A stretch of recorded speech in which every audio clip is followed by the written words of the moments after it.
राजीव रंजन जी, जब चुनाव आयोग चैलेंज करता है कि आप ईवीएम को टेम्पर करके दिखाइए तो कोई राजनीतिक दल सामने नहीं आता। जो जो आरोप लगाते हैं कि ईवीएम के रिजल्ट हैं, जनता के रिजल्ट नहीं है, उनमें से कोई ऐसा करके नहीं दिखा पाता। लेकिन चुनाव के नतीजे से एक दिन पहले सब एक सेफ साइड ले लेते हैं कि भैया गड़बड़ ना हुई तो हम जीतेंगे, ईवीएम हैक ना हुई तो हम जीतेंगे। और अगर बीजेपी जीती है, एनडीए की सरकार बनी, तो ये मानकर चलिए कि ये नतीजे जनता के नतीजे नहीं है, ईवीएम के नतीजे हैं। ये ऐसा होता क्यों है? देखिए, ये कहीं ना कहीं जनादेश का अपमान है और ये तय है कि कल जब नतीजे सामने आएंगे, हाल के वर्षों में एग्जिट पोल ने एक स्वरूप ग्रहण किया है, उसकी विश्वसनीयता बढ़ी है। अनेक ऐसे सर्वे एजेंसीज हैं जिन्होंने जो रुझान सामने रखे उससे जो वास्तविक आंकड़े आए उनमें एक एजेंसी का तो 94% तक उनके आंकड़े सही निकले। तो अब देखिए, ये कोहरा, ये धुंध, ये एक सुनियोजित रणनीति है।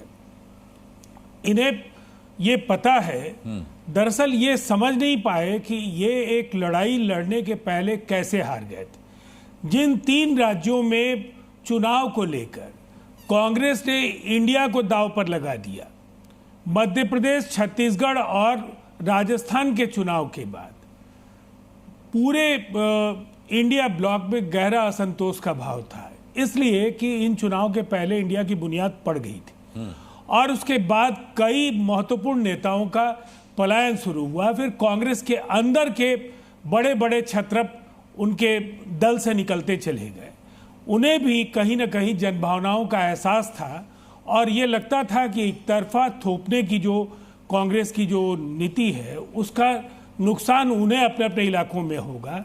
और उसके बाद जो एक बिखरा हुआ गठबंधन और कई बार अबुझ पहेली जैसा कि हम पंजाब में एक दूसरे के खिलाफ लड़ेंगे, बंगाल में सबके खिलाफ लड़ेंगे, केरल में हम एक दूसरे के खिलाफ लड़ेंगे, और आखिरी समय तक उत्तर प्रदेश जैसे महत्वपूर्ण राज्य में समाजवादी पार्टी और कांग्रेस के बीच जो कशमकश सीटों को लेकर के हुआ, वो भी लोगों ने देखा कि अखिलेश यादव ने न्याय यात्रा को लेकर यहां तक कहा कि जब तक सीटों का साझा ऐलान नहीं हो जाएगा तब तक वो न्याय यात्रा में शामिल नहीं होंगे।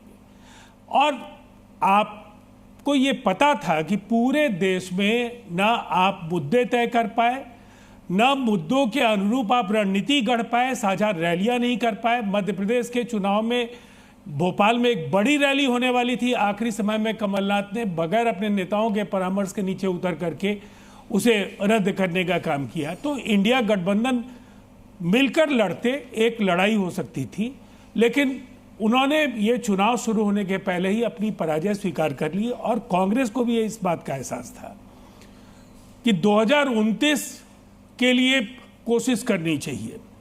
और शायद ये उनके अंदर का जो ये आत्मंथन उनके नेताओं के अंदर जो था, उसकी वजह से वो बाकी दलों को बहुत ज्यादा मजबूत होते हुए नहीं देखना चाहते थे, जिससे एक अविश्वास बढ़ता गया। विश्वास का संकट जब बढ़ा तो उसके बाद आनन फानन में जो कुछ भी हुआ, लेकिन परिणाम निसंदेह एक प्रचंड जनादेश की ओर देश बढ़ रहा है।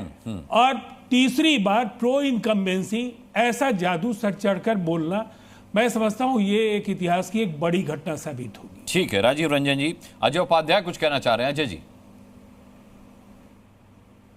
राजीव भाई बहुत लंबा जितना भी किए उसका एक ही उदाहरण है कि भाई ये मोदी जी को हराने आए थे और हम लोग विधानसभा में मोदी जी को हरा रहे थे, व्यस्त थे, इसलिए ये मोदी जी को फिर से जिताने चले गए। फाइनली यही है। नीतीश कुमार जी जिस तरह से पलटी मारे हैं इतिहास में, अपने आप में वो भी एक उदाहरण है।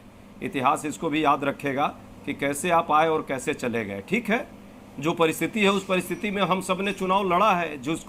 जिसको इस देश से मोहब्बत थी, जिसको इस देश में नफरत मिटाने का हौसला था, जिसने इस देश से हिंसा और मिटा करके और सौहार्द पैदा करने की, जिसमें वाकई में जो उससे प्रेम करता है कि यहाँ सद्भाव होना चाहिए, शांति होनी चाहिए, प्रेम होना चाहिए, वो सभी लोग हमारे साथ आए। आपस में आने में मतभेद थोड़े बहुत जरूर रहते हैं क्योंकि डेमोक्रेटिक प्लेटफॉर्म था हमारा। इंडिया ब्लॉक जो है डेमोक्रेटिक प्लेटफॉर्म के तहत हम लोगों ने काम किया है।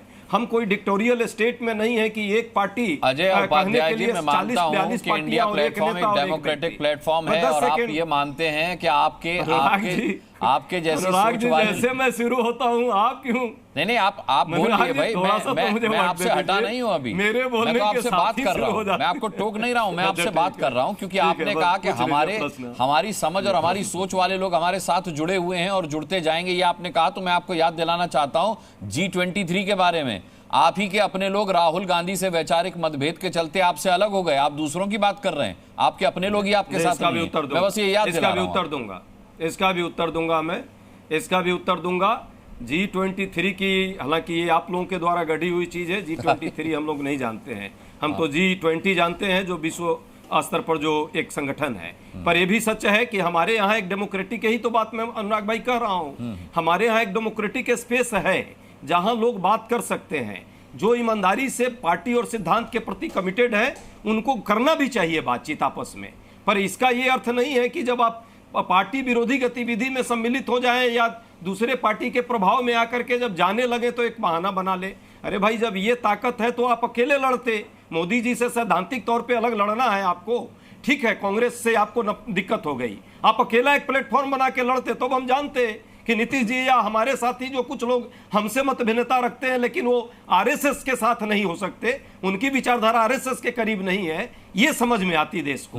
वैचारिक लड़ाई लड़ने का मतलब ये होना चाहिए, ये नहीं है कि बस पलट गए कभी यहाँ कभी वहां और तत्कालिक लाभ और हानि के हिसाब से आप राजनीतिक रंग दीजिए। इस देश की राजनीतिक संस्कृति ऐसी नहीं है। समाजवादी राजनीति ये लोग करते रहे राजीव भाई, नीतीश जी, समाजवादी राजनीति क्या थी भाई? कांग्रेस के विरुद्ध एक लंबा समय पर इन लोगों ने लड़ाई लड़ी, ठीक है, वो परिस्थिति थी जब एक दौर आया जब देश में हिंसा और नफरत का माहौल चला, ये लोग जरूर ये प्रयास कर रहे थे, बीच में कुछ लोग आए हमारे साथ, पर इनके अंदर वो भी तब भी वही चीज थी और आज भी वही है। इनको सिर्फ कांग्रेस से नफरत है, इनको मोदी जी और भाजपा से कोई लेना देना नहीं है। अदरवाइज इस नफरत के दौर में राम मंदिर 370 और बहुत सारे मुद्दे पर तो राजीव भाई विरोध करते थे, आज उन्हीं के साथ खड़े हैं। ये क्या दर्शाता है? मेरा मानना है कि देश में मुद्दे क्या हैं, महंगाई बेरोजगारी के मुद्दे हैं, और जो इनकी वकालत करते थे वो उद्धव ठाकरे आपके साथ खड़े हैं, 5 न्याय, और जो इन मुद्दों पर वकालत करते थे इनके साथ थे वो आपके साथ खड़े हुए महाराष्ट्र में। अनुराग जी, केवल एक छोटा सा जवाब देने का अवसर दीजिए। वो मोदी जी के तानाशाही से वो नाखुश थे, उनके पार्टी को किस तरह तोड़ने का काम हुआ सबको पता है। ठीक है कि वो वकालत करते थे, लेकिन ये भी बात तय है कि 2 व्यक्ति की तानाशाही के कारण वो लोग परेशान हैं। तानाशाही लोकतंत्र के चरित्र को खत्म कर देगा, संविधान को खत्म कर देगा। जब देश में संविधान और लोकतंत्र ही नहीं रहेगा तो बाद में बाकी चीजें आएंगी। ठीक है, तो निश्चित तौर पे वो हमारे साथ आए हैं, मैं उनका स्वागत करता हूं। ठीक है, अजय उपाध्याय जी लौटूंगा आपके पास। राजीव रंजन आप कुछ जोड़ना चाह रहे हैं? एक लाइन में जोड़ दीजिए, फिर मैं महेश चौहान जी का रुख करता हूं। हाँ, मैं एक छोटी टिप्पणी करना चाहूँगा। देखिए अजय उपाध्याय जी, मैंने जो कहा उसका लब्बो लुबाब यही है कि लोकतंत्र, स्वस्थ लोकतंत्र के लिए सुदृढ़ विपक्ष बेहद आवश्यक है। लेकिन अगर आपने वॉकओवर देने का मन बना लिया था, आपकी दृष्टि 2024 में बिल्कुल साफ थी कि आप मुकाबला करने की स्थिति में नहीं है। 2029 को लेकर के आप अगर किसी रणनीति पर काम कर रहे हैं तो किसी अलायंस का कोई औचित्य नहीं है। और इस तरह से बुझे मन से जिस तरह से आपने इंडिया को एक ठंडे बस्ते में डाला 3 राज्यों के चुनाव में, उसके बाद उसकी परिणति और जो दुष्परिणाम है, आपका इंडिया ब्लॉक मैं कह सकता हूं कि एक ऐसे लिफाफे की तरह था जिसके अंदर का मजमून बाहर निकल चुका था। तो ये इसकी पूरी जिम्मेदारी आपकी है कि आपने ऐसी परिस्थिति पैदा की कि टीएमसी की ताकत नहीं बढ़े, जेडीयू की ताकत नहीं बढ़े, आपकी ताकत नहीं बढ़ने देना चाहते थे, लेफ्ट को आप हैसियत में रखना चाहते थे, ज़्यादा से ज़्यादा सीटों पर आप लड़ना चाहते थे। तो निसंदेह कलेक्टिवली अगर आप लड़ नहीं सकते हैं तो आपको पराजय स्वीकार करने के लिए तैयार रहना चाहिए। यही बात कहते हुए सुशासन बाबू अलग हुए थे इंडिया गठबंधन के साथ कह रहा हूं उपाध्याय जी कि क्या सुशासन बाबू को क्या इसलिए नहीं, एकदम मैं राजीव भाई का बड़ा सम्मान करता हूं, ये वाकई वैचारिक व्यक्ति हैं, लेकिन इनकी मजबूरी है हर 6 महीने पर इनके नेता के कारण इनको अपनी विचारधारा बदलनी पड़ती है। कभी हमारे पक्ष में आकर भाजपा को गाली देते हैं, कभी भाजपा के तरफ जाते हैं तो हमें गाली देते हैं। लेकिन ये वैचारिक लेवल पे एक सोशलिस्ट व्यक्ति हैं। अब नेता ही इनका सोशलिस्ट नहीं रहा।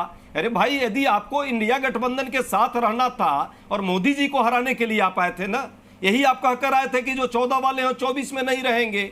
कितनी चीजें आपने बात रखी थी और अंत में ऐसा परिस्थिति आया। मान लीजिए आपको लगता है कि कांग्रेस पार्टी आपके साथ न्याय नहीं कर पा रही थी, इसका मतलब फिर आप मोदी जी के साथ चले जाएंगे। इंडिया ब्लॉक को आपको मजबूत करना था, या तो आपके अपने एस्पिरेशन थे, अपने कहीं ना कहीं स्वार्थ थे और स्वार्थ पूर्ति यहां नहीं दिखा, इसलिए फिर मोदी जी के गोद में आप चले गए। इसलिए ये इस चीज का कोई जस्टिफिकेशन आप नहीं दे सकते कि ये कांग्रेस के कारण आप ऐसा किए। कांग्रेस के कारण ऐसी बात होती, आप अलग धड़ा एक बना के यहाँ दूर मत कीजिए। अजय गिले शिकवे दूर करने का समय बड़ा निकल जवाब चुका। दिया और बाकी पैनलिस्ट अजय भी उपाध्याय जी, अजय उपाध्याय जी, गिले शिकवे दूर करने में बहुत देर कर दिया आपने। जो ये बात लंबा बैठ करके साथ पहले ही एनडीए के कर साथ लेते। नीतीश कुमार जी का कोई है, दूर नहीं है, कल रिजल्ट सब होगा। लोग जानते हैं। कल रिजल्ट है, ये सबको गिले दिख शिकवे रहा है। ढाई दूर दशक करने में के बहुत देर कर सफर दी। में महेश चव्हाण जी, वो 2 दशक से जनता ज्यादा मानी है। एनडीए के साथ ही रहे हैं। ठीक है।